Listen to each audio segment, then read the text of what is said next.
presented by Adi Shakti Films.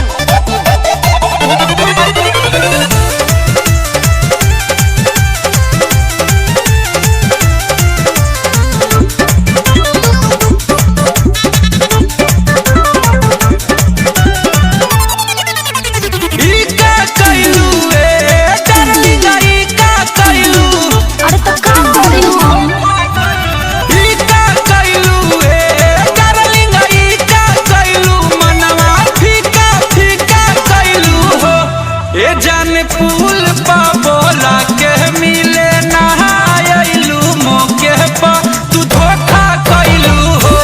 ए जान फूल पा बोला के मिले नहायलू मौके पा तू धोखा कैलू हो। अब ते रही ए जानू अब ते रही तले मम्मी देखले न सहो ताहार दे हल हई नई का मोबाइल नहले में लेके फेंक देल सहो ताहर दी हल हई नई का मोबाइल नहले में लेके फेंक देल सहो।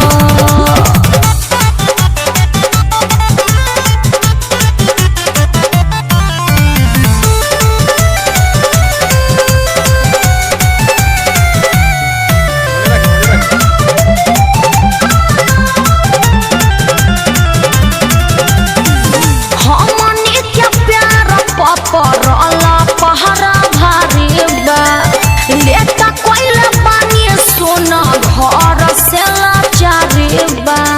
अरे तो का करे कोशिश तो करते बानी नु। बड़ी देर रहनी खड़ा बेट कोइल बुझाइल बाड़ा ए जानू हो कावन आइल रहे उलाझन। अरे मरले बिया ए जानू मरले बिया दहिया